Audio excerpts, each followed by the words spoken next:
Terry. Talk to me, Dan.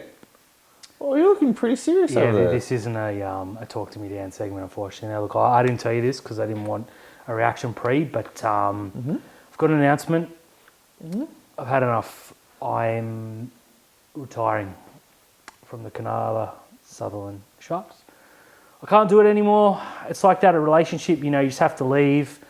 The bad outweighs the good, and I'm just done. I'm broken, I'm upset, I'm a happy person by nature. I'm just done, mate. That'll do. This weekend will be the last game I'll be watching, men's, women's, flags, Jets inclusive. It's been a pleasure, but not really. But I'm done. If anyone wants my membership, please hit me up in the DMs. We change my Twitter. I'm done. I'll pick you up at 6:30 on Saturday? Yeah, let's go to Sharks.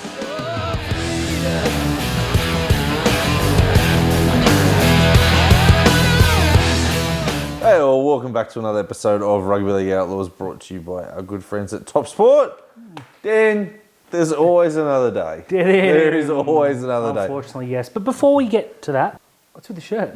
I am with the NRL players tonight, and I am boycotting the logo. We'll talk about that very shortly. Oh, we'll get to... So this logo right here, boycotting it.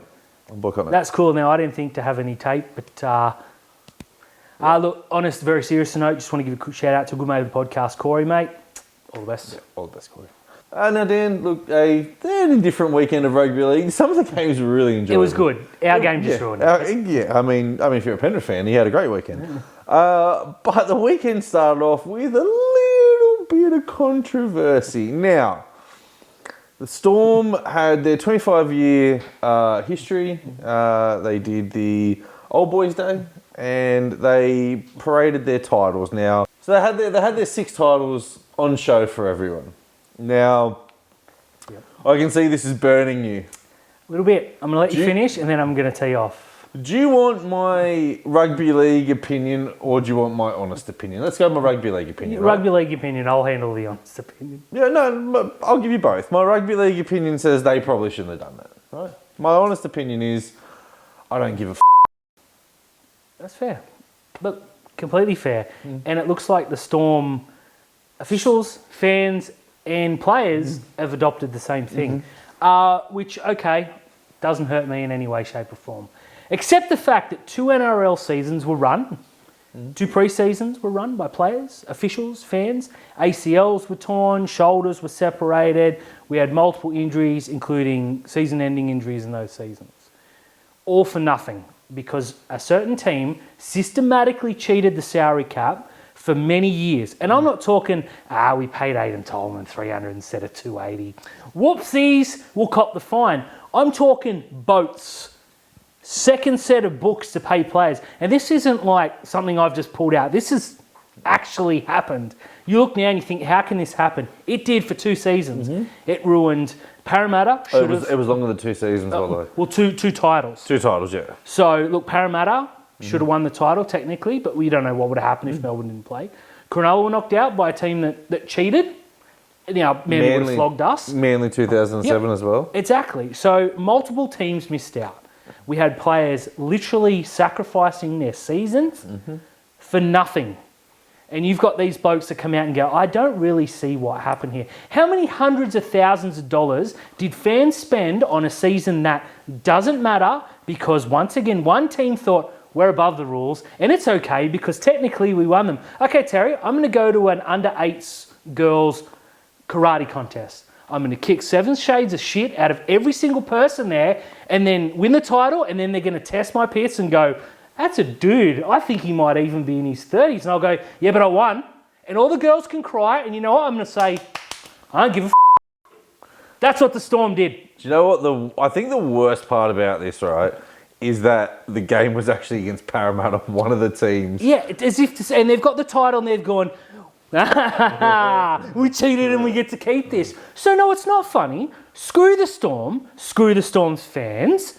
Oh, look, a lot of the fans blew up about it. 3 or 4 did, and the rest of them were like, yeah, well, we were there and you can't take it away. Okay, true, but again, you cheated. This is the thing, though. You scumbags. The NRL did take the titles, stripped the titles, whatever, right? But they didn't take the premiership rings off the players, and they didn't take the Clive Churchill medals off Greg Inglis. That would have been petty. Yeah, but would it have been petty? It would have been hilarious. Yeah, so they've erased it from history, but those Storm players still have the premiership rings. They still played the game and won it, Yeah. albeit as dirty, rotten cheaters. So Greg Inglis and all that were there with that fake trophy. Yeah, well, look, I think it's pretty disgusting.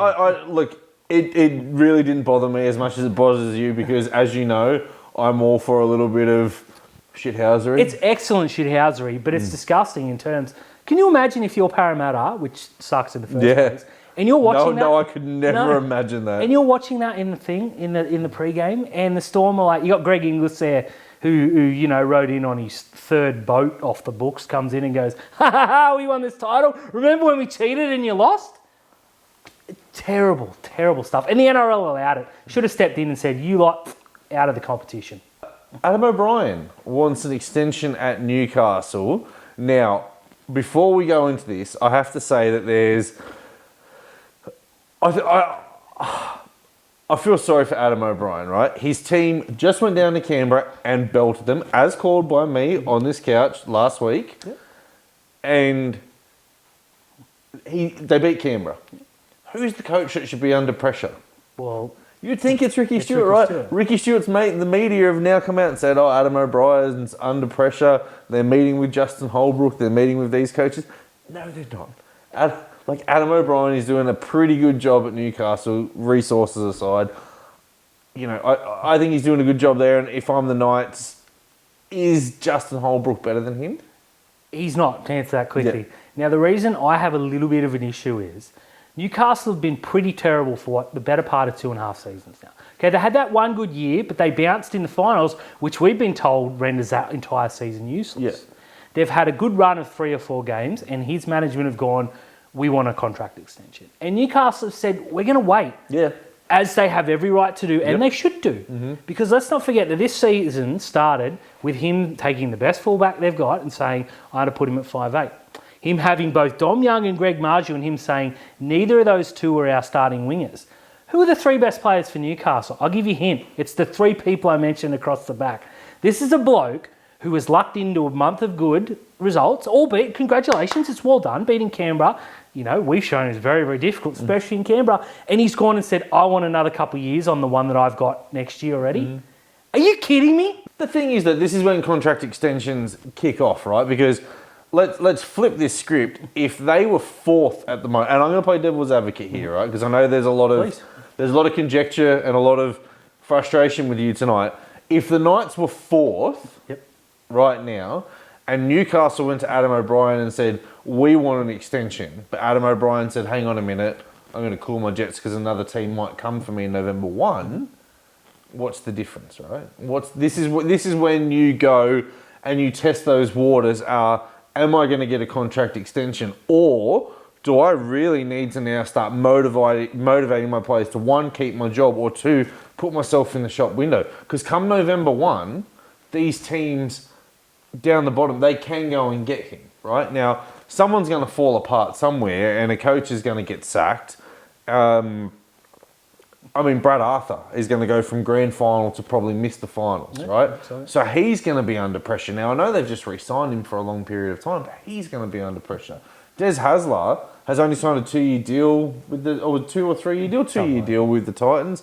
He's going to be under pressure, right? Everyone's going to be... Craig Fitzgibbon is now under pressure. Payton, he got him. It's the smart move from Adam O'Brien to proactively turn around and go, you know what, I love Newcastle. I want to stay here. The players want to play for me. Let's start talking. And it's the smart thing from Newcastle to turn around and go, hold on a second. We love you. We think you're great. However, there are a few other people out there we just want to have a chat with. Let's see how you go when you finish the season. If we make the finals, we can probably have a better discussion. But right now, let's just put it on pause. You make a lot of good points, but I would argue that they've won 3 or 4 games in a row, right? They're still not in the 8. They're still a long shot to make the 8. They're a point out with a great run home. Yeah, but they've had 2 terrible seasons now. And everyone goes, yeah, but Kalen Ponga this, Kalen Ponga that. He had Kalen Ponga at the start of the year and he put him at 6. An experiment that failed miserably the first time. Again, they've lucked into these 2 superstar wingers that he didn't deem good enough to play first grade in round 1. Now, I know everyone makes selections. People play themselves into form, etc., etc. I think it's really cheeky for a coach who hasn't really got the runs on the board. And I would dare go out on a limb to say no other club right now is sitting and thinking, geez, we've got to get Adam O'Brien. I don't blame him at all, but I think Newcastle have absolutely nailed it by saying we'll see at the end of the year. Yeah. I think they've nailed it as well. Now, speaking of nailing it, whilst they lost 28-0, you have to stand up and applaud the performance of Cam McInnes. You do. 81 tackles. 80 is well. I mean, we've seen 80, we've seen 81, we've seen 84. The fact he's the first person in NRL history to hit the 80s. Now, he had 51 at half time. It was crazy. He took his foot off the pedal. Disgusting. Cronulla had a bit of ball in the second half, to be fair. Yeah, look, they've officially announced 81. I checked with our stats guru, AJ. Pretty ridiculous, let's be honest. Yeah. Like, I think 74 or 75 was the mark. 74 by Craig Randall. Yeah, and I mean, that is just ridiculous. Chris Randall. He only missed 5. Like, might have even been 4 with the count back, which is pretty ridiculous when you had players in our team make 11 tackles and miss 6. So, look, Cam McInnes, okay, I don't really want to celebrate the fact that a player had to make 81 tackles, but the fact he did it, to me, says that this is the bloke to follow for the rest of the year, and you're kidding yourself if he's not running out as captain next season. Yeah, I've seen a lot of people turn around and go, oh, how bad is it that he had to do the defensive work for all these players alongside him? If you actually go through and have a look at the stats, Tom Hazelton made 43 off the bench. Jack Williams made 40 off the bench. Blake Brayley, who was horrendous once again, made 45 tackles. So, yeah, our middles made a lot of tackles because Penrith just targeted Penrith battled it. Yeah. And I mean, like, James Fisher-Harris has a look at the middle and he sees Braden Hamlin-Uele, he sees Tom Hazelton, and he sees Cam McInnes. He's running at Cam McInnes. Of course he did. 80 times. Cam just, like, I don't think you can really put this into perspective. He made more than a tackle a minute. Yeah. He never took the foot off the pedal, and he still made, 14 runs for 90-something metres, which, okay, doesn't translate to a huge game, but he's made 81 tackles, and we had, 15% of the ball, and we kept losing it all night? Honestly, they should put a statue of it. My plan was to get headgear and wraps and, provide a tribute Blacktooth to the great man. But like the Sharks, I'm going to half-arse it and just not do it. But Cam McInnes. Now, Terry. Yes. You've shown your support for the boycott, they're calling it. For those that missed it, this weekend, rugby league players took a piece of tape and put it over the NRL logo on their shirt, leaving the one on their shorts, which I thought, a little bit lazy. What are your thoughts? Now, look, I told you before I got into a stink with someone on Facebook, right? My thoughts with the players on this one. I support the players on this one here. There's no collective bargaining agreement. There's no benefits for them at the moment. Like, they're the ones putting their body on the line for this brutal gladiator sport, right? So just to let you know the kind of comments that the NRL players are getting at the moment. There was someone on Facebook today turning around and saying these players, they're greedy, they want too much, they want this great job, etc. So I looked at his profile and found that he worked for Transport for New South Wales. And I said to him, hey mate, just a quick heads up, 8 months ago when you didn't have the right conditions, what did you guys do? Didn't you go on strike? And he said, yeah, we did. And I said, well, the players aren't going on strike because then we as fans miss out. So what they're doing is they're telling the NRL this is serious and they're putting the tape over it. He goes, you don't know what you're talking about. I absolutely do, because you did the same thing. Well, it's factual. Yeah. I'm with the players on this. I think the NRL, they know they've got the product. Is there some... We don't know the ins and outs of it. Is there some leeway? The players are standing firm. The next point of call is a strike at the finals, right? Now, fine by me. Yeah, we're going to do it anyway. Yeah. Now, I mean, to counterpoint this, right, I would have thought that players past and, well, obviously the present players are supporting them. I thought players past would have supported them as well. And Martin Lang went on Twitter and said, oh, this is an absolutely ridiculous look. The players need to grow up. And someone wrote back to him, well, did you attend the 2003 Dally M medal? No, the players boycotted it. They didn't. Now, I'm not going to play devil's advocate because I straight up don't care. It's not my money. I love rugby league, despite what it does to me. You cared about what the Storm did. Yeah, but they cheated for years and years and years. But without getting into that, I don't care about the tape. I didn't even notice until some two-bit reporter tweeted that his son had this philosophical look of this and that. I asked my son, I said, Bryson, and he said, yes, Dad, because he's a polite child. I said, do you care why the players have tape over the NRL jersey? You know what he said to me? He probably didn't even look up from his iPad. He said, not really, Dad. And I left it at that. He doesn't care, nor do I. But it's pretty childish to put a piece of tape over the NRL logo. There's not much they can really do. The best thing from the weekend was when the tape started falling off the Tigers jerseys. And I said, the Tigers can't even do it right. Come on now. Come on, I love kicking the Tigers with them down, but they ran out with the tape. It just, whatever, I'm with the players. Yeah, look, it doesn't bother me in any way, shape or form. I just wish they could come up with a way that wasn't so ridiculous. And, boycotting player interviews hasn't bothered me at all either. So, no, I mean, if they really want to do a proper boycott, next weekend, just run out in a T-shirt. Run out in a T-shirt and a pair of shorts and play the game that way. Yeah, the second they start hammering the sponsors is when something happens. Just quietly. Dan, for the final point of the night, I want you to tell me your player of the year, your coach of the year, and your rookie of the year. Let's go with player of the year first. Who have you got? You really put me on the spot here. I have, and it's hard for you to think. It certainly is. And you'd think that with that massive head of yours and all those brains that you have, you'd be able to. Player of the year. Look, at the top of my head, Sean Johnson and Scott Drinkwater are the two players that really stand out for me as the form players.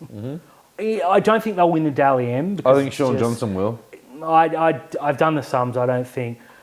I think Payne Haas is probably the most important player in the competition in terms of you take him out and the Broncos fall to absolute grief. Reece Walsh is a shout. I'm going to go against you because I know where you're going. I'm going to say Scott Drinkwater. I think he has just produced some ridiculous stats in a team that started deplorably bad, a bloke who missed weeks through suspension and has still got something like 30 try assists as a fullback. For me, it's Drinkwater. Yep, I'm with you on Scott Drinkwater. Now, he's not going to win the Dally M medal. Sean Johnson's going to win that. He's not going to win the Dally M medal because of his 3-week suspension. It's cost him 18 Dally M points, right? Tough. But for mine, it's Scott Drinkwater. Yep. I would say Scott Drinkwater by far has dragged that Cowboys team up, whereas you can say Sean Johnson has done the same thing as well. Now, I think Sean Johnson is going to absolutely nail the Dally M because the Warriors have been on a red hot form, and if you go back through the Warriors wins of the last 2 months, it's the reporters going, it's the SJ show, it's the voters going, Sean Johnson's in his career best form, and he probably is. Yeah. All right, so I think he's going to waltz that in because, as you said, the Broncos, they've got Adam Reynolds in great form, Ezra Mam in great form, Walsh. Pat Carrigan, Reece Walsh, taking points away from him, right? I think Nathan Cleary missed too much. Way too much time there. If Scott Drinkwater had those 18 points, I think he'd take. He's definitely been my player of the year. There you go. Coach of the year, though, I don't think this is going to shock anyone. It's Andrew Webster. Yeah, I the only one I can throw up is Walters. Yeah. Because they're pushing the most ridiculous side we've ever seen to the minor premiership. But if anybody other than Webster wins it, it's an absolute crock. I could see a case for Kevy. I think he's going to be an unlucky runner-up like Fitzgibbon was last year. Which is completely fair. But I just want to see him not give a 30-minute speech that puts me to sleep 7 times. Yeah. Now, Rookie of the Year is a tough one because I don't think there's been someone who's just stood out. Every time someone goes boom, they get missing for a few weeks. Yeah. Someone else goes boom. Yeah. A few players. Khan Pereira is the obvious one, 18 tries. Preston from the Bulldogs. Warbrick. Isaac Katoa, Will Warbrick. Jareen Buller is another one. Who is your pick? I think if Buller had played since round 1, it's Buller. But I mean, I was dead on Katoa. I thought Katoa started the season like a house on fire. Now he's been dropped. He has, which is a real shame. I'm going to say Preston. I just think, once again, he's produced so well in a team that's been terrible. Let's be honest. I just think, tries are great, and I know the Titans' superstar winger might win it, but I think Preston's been the best of lot. I think it's Preston as well. Oh, well, that was easy. Yeah. Love it.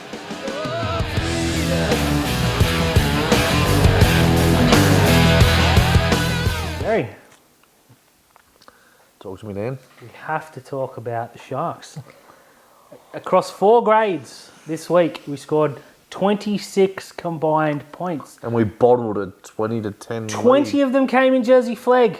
In a game we had one until the last. Oh, I hate this team. What we're going to do is we're going to break down as much as we can in about 12 minutes. I apologise in advance to anyone who turns in for Yay the Shark talk. It ain't happening. What did... No, you know what? I'm going to start. 28-0, Terry. We lost on the weekends. 28-0. Mm-hmm. And I came out of the game thinking, that's a pretty good effort. I'm okay with that. We didn't score a single point. We conceded 28. We could still be playing now and we wouldn't have scored a single point, not even a field goal. And I was happy with that. That's disgusting. It shows exactly where we are. If you had told me at 10 o'clock on Saturday night, Cronulla would have only conceded 28 points to Penrith, I would have been happy. Mm-hmm. I would have just thought, 28-10, 28-12, 28-14, whatever. We started so positively. The first 3 minutes were flawless. We were all over them. And then your mate... He's not my mate. Throws a disgusting forward pass. You know what? I'm going on record now, Terry. You and I play a little bit of devil's advocate because it's fun to stir each other. And we like to, divide. You can't agree on everything. Mm. I'm here right now to admit I've got no argument against your Blake Brayley hate. Thank you. I haven't for weeks. I've tried and I can't. And it all comes down to one moment in, I believe it was the second half, might have been the first, doesn't matter, it sucked, where we were getting hammered, that could have been any time. And someone rushed the dummy half. I think it might have been Talakai. Or whoever, or Talakai might have played the ball. It doesn't matter. And they threw it to Blake Brayley.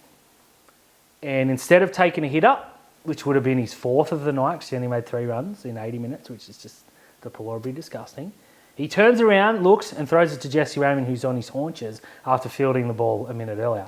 And Raymond runs up and gets smashed. And I thought, you know what, I'm done. You won't even do the hard stuff.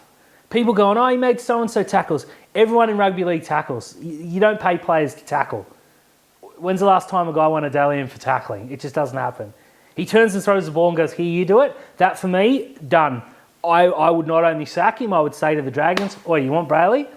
They don't want him. Well, why would you? They've got Jacob Liddell, who is on Terrible. half his and better. I'm done. I'm off. I cannot defend that. That is disgusting. That's the moment for me. You wouldn't even put in. Yeah, look, he's shunned away from the hard stuff his whole career. That's why he's 25 and he's still got a baby face, right? Let's get away from him because I don't... You don't have the energy? I don't have the energy for him now. Fair enough. Last year, I said I went on to the Shark Cast this week and I said that this year should have happened last year and last year should have happened this year for us. And I think if you'd had that back to front switch, we would be in a much better spot than we are now. Yeah. But I think last year we caught teams by surprise. Our players have started buying into them and there's an ego in the club that's undeserved. Mm-hmm. I don't know what to do. I don't know what you can do or say about it right now. I'm not paid to do it. Fitzgibbon he's doing a really poor job at the moment as well. Do I think that he is the man to lead us forward? Absolutely. Do I think he's learned a hard lesson this year? He sure is. And the first hard lesson is you shouldn't have taken 30 players and re-signed them all. Yeah, ultimately, you look at this and you think, okay, we got 4 or 5 players coming in next year. You think, that's okay. We got a nucleus of a good side there. There's no one coming next year. There's no refreshment of that squad. There's literally, we haven't signed anyone. The only potential players that are leaving are Wade Graham, who's 100. Mm-hmm. You got Matt Moylan, who looks like he's going to France. I would have let him go yesterday. Yep. You got Kailiro, who looks like he wants out. And you got Marini Hiroti, who's been pretty good for the Jets. And Jaden Beryl. And Beryl. These players aren't going to free up any sorts of money. It's at a point now where we have to tap 5 or 6 players on and say, if you want to look elsewhere, we're not going to stop you. And then I'd be ringing player agents saying they're available. Yeah. Whether you like it or not. Yeah, the first thing this squad needs is 3 props and a hooker who can either push Blake Brayley or overtake him. Because it's fair to say now that 22 rounds into the competition, Jaden Beryl ain't getting a game. No, there's no point. What's the point? Like, you're doing him a disservice now. Could have done it after the Storm game. Could have brought him in. And people turn around and go, I guarantee if you put another hooker in there with the way that our forwards are going, they're not going to do anything different. Okay, maybe not. But Jaden Beryl runs. He does something. He kicks. When was the last time Brayley put in a kick? I don't know. Against the shit teams. Again, downhill skier, which this club has become. Nothing against the Warriors. No kicks against the Warriors. No kicks against the Storm. No kicks against the Panthers, no kicks against Manly. But 4 good teams. when he's getting man of the match awards against the bottom 4 teams, which is his level, Everyone's giving I don't want to talk about him anymore. Talk about something else. Completely fair. Now, I mean, even the women didn't score a point. No, they didn't. I want bad. to leave them. We're going to treat them equally, and I'm going to go in hard because they were very, very bad. Spoiler alert. I had some chats with some very good friends of the show this week, and I apologise. A lot of them I left in the middle because I don't have the energy to fight anymore. Yep. The players don't care. Why should I? People are saying they got to bring Matt Moylan back. Okay, I get it. We were scoring points when Moylan was there, but he's going to France. It's happening. It's just a matter of time. There's no point. Trindle's been okay the last few weeks. I think he's been the least of our problems, to be fair. I think he's outplayed Nico for 2 straight weeks. Mm-hmm. And that's not saying much because I probably outplayed Nico. I would go to Nico Hines and say, how you feeling? And if his first reaction isn't amazing, Skip, how about you? I would sit him out this week and say, he's got a calf. Make up an injury, put Moylan back in, play Atkinson, I don't care. Because this year's shot, and he's not interested. Or not that he's not interested, he's not 100% He's not there. mentally. Yeah. And I don't blame him. This is a bloke who's been through the ringer off the field. He was publicly humiliated with Origin. That would have killed anyone, let alone a player who, let's be honest, Nico Hines isn't this kind of player who you can go, you suck, Nico, and he go, yeah, bite me. He takes it to heart. And that's who he is, and he was fantastic for it. This is a bloke that's been targeted by every single team this year. He needs a couple of weeks. That pains me to say, and I don't want him playing at fullback this week because I guarantee the first time he drops the ball, his head's going to drop, or he's caught out of position, and we've seen the last few weeks he has done that. I want next season ahead. But again, people jumping on this, it's Trindle's fault. It's Trindle's fault. He's not a first grader. How do we know? This is a bloke who's played 3 games at the start of the year. He's played a run of games when he had Chad Townsend as a half, which you might as well play with a trash can. Better haircut too. People are saying, let's get Dan Atkinson. No, let's not get Dan Atkinson in. You can. At this point, it doesn't matter. Play him, play Trindle, I don't care. Every decision from now on has to be for next year, which is why we have to see Kylie Rowe pick this week. We won't. Fitzgibbon's already come out and said that Tracy's the fullback for the rest of the year, which broke my heart. My stomach dropped. I thought, are you kidding me? Vote tries hard. Kennedy gone for the year? Yeah, Kennedy's gone for the year. He was ruled out early. They reckon it's a real bad... The result's going to come back tomorrow. By the time this is out, it'll be today, and they're not going to be good. Connor Tracy at fullback, you might as well wave the white flag. I would prefer to see Harodi in there because as bad as he is, and I know it sucks to say, at least you know you're going to get that potential line break, or you're going to get something. Plus, it's really fun to watch, good and bad. If we name a team this week that doesn't have Iro and Colhoun starting, I may miss this game. Iro should be the centre. I would play Iro at fullback, but yes. Iro should be the centre. No, if we're going to play Tracy at fullback, Iro should be the centre. If Ronnie's still out, Stone Street needs to be on the wing. Even if Ronnie could come back, just give him another What was with this training mishap?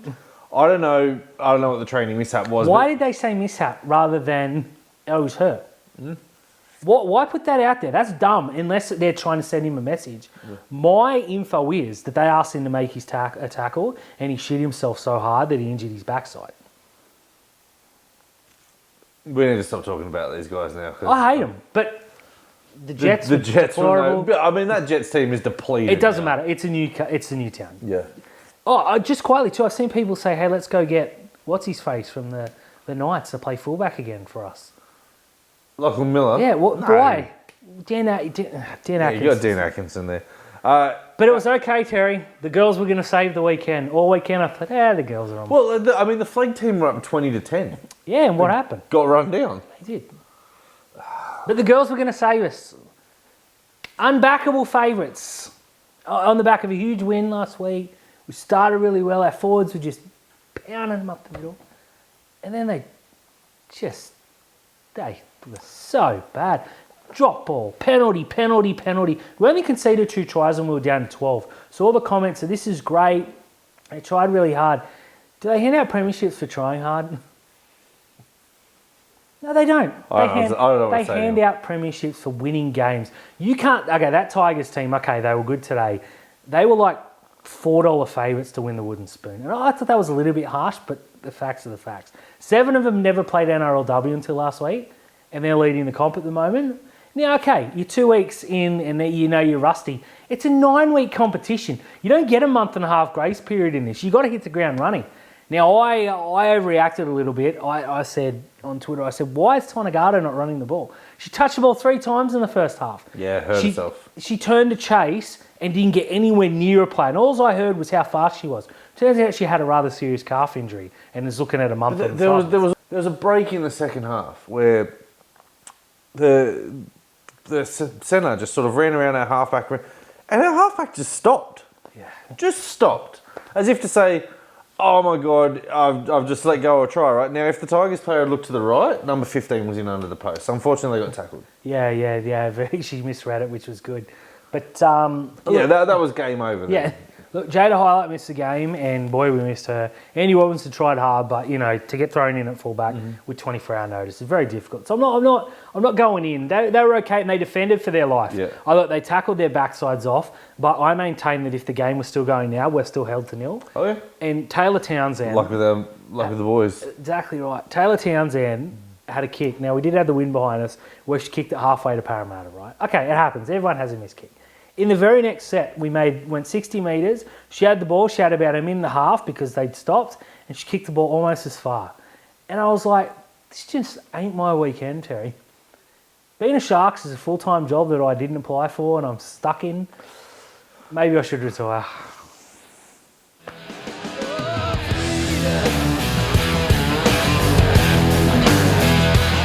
Dan, Talk to me, Terry. time for some top sport tips. Yeah, it is. Now, yeah, it if is. you go back through the record books of last weekend, you and I actually tipped a perfect round. You're guilty. You're guilty. We're the best. Let's do it again. Let's do it again. Let's start with Thursday night. The Sydney Roosters are taking on the Manly Warringah Seagulls. Now, Rooster season, dead. Yep. They're in the bottom 4 right now. Manly are 1 point outside the top 8. Must win. Roosters, I reckon, are going to turn up to bury Manly's season. Me too, but I reckon Manly get them. Manly got it all to play for, and the Roosters have been humiliated, dragged through the mud, and long may it continue. Yeah, I really like Ruben Garrick at fullback. Yeah, I really like Ruben Garrick at fullback for Manly. I think Manly have got the makings of a really, really good squad. The problem is they're just letting their young junior talent exit the door. Yeah. I am going to pick the Roosters in this game. It's at home on Thursday night. I'm going to pick the Roosters in a nail-biter. Manly for mine. 6 o'clock Friday afternoon up at Gold Coast, Seabus Stadium. The Gold Coast Titans are taking on the New Zealand Warriors. Titans season got revived. It did. This is an absolute must-win. Their heartbeat is at like 20 beats per minute at the moment. Long may it continue. They're struggling. The Warriors come off the bye. They're nice and fresh here. They're in the top 4. Notoriously bad travellers, though. Not this year, they're not. No, they're not, but I think the Gold Coast go bang, bang. I don't. Warriors by 20. Nah, Titans. Now, Friday night, what a game. Penrith Stadium, check this, against the Melbourne Storm. Ooh, this will be heated. This is going to be a beauty for about 25 minutes. You're calling it early. Yeah, look, I like Melbourne. Jerome Hughes went bang this week. So did Cam Munster. Yeah. So did Harry Grant. So did Nick Meaney. Their spines, geez, it was hard to watch competent spines this weekend. Yeah, it was difficult.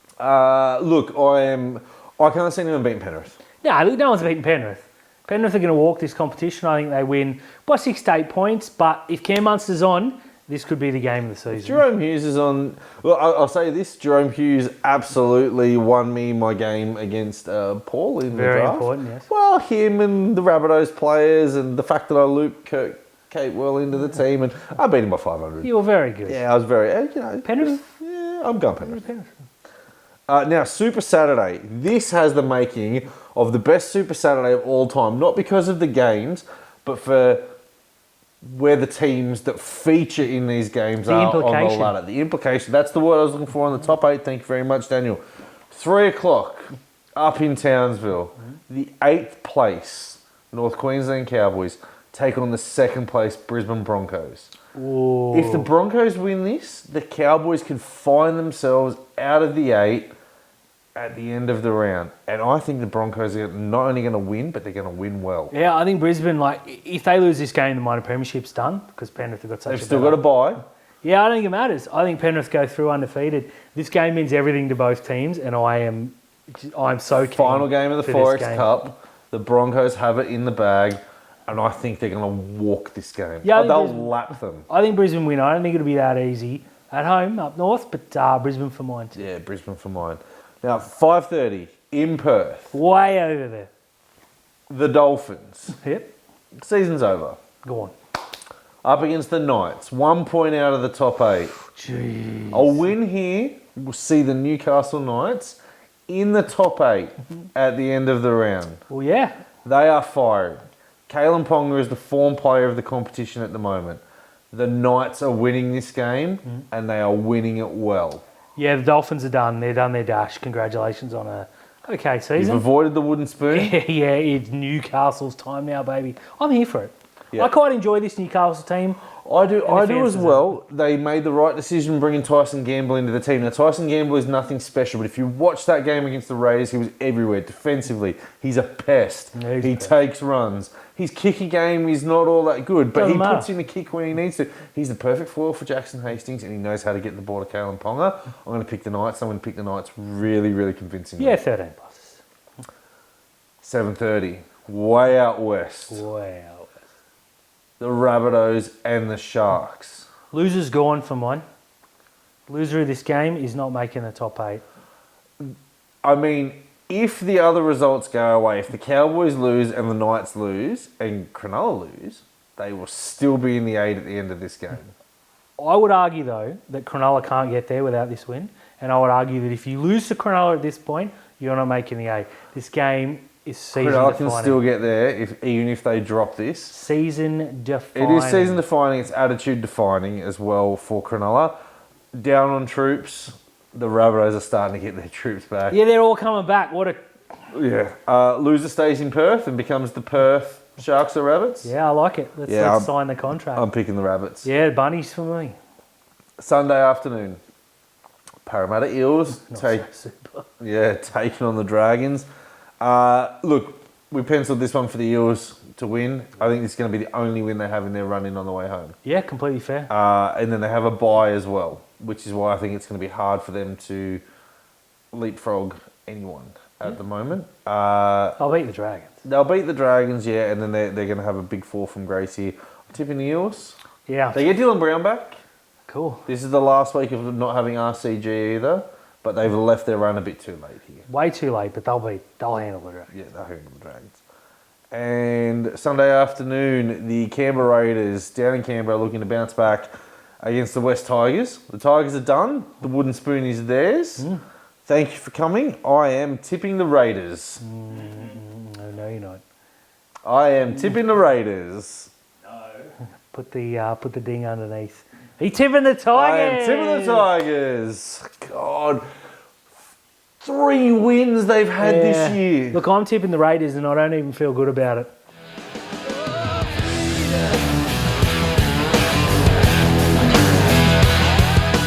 Hey all, thanks for tuning in to another episode of Rugby League Outlaws brought to you by our good friends at Top Sport. Don't forget to like and subscribe, give us some love. Dan and I have been pretty active on the socials this week. As I said during the show, I jumped on the Sharkcast this week. If you can give us a listen, Fins Up will come out on Wednesday. We've got a big one. Yeah, we do. We've got an announcement. Keep an eye on Twitter. Yeah. You'll be seeing more of our beautiful heads, which some say is good, most say is bad, but I don't care at the moment. Yeah, no. You know what else I don't care about, Terry? Rugby League, baby. The Sharks.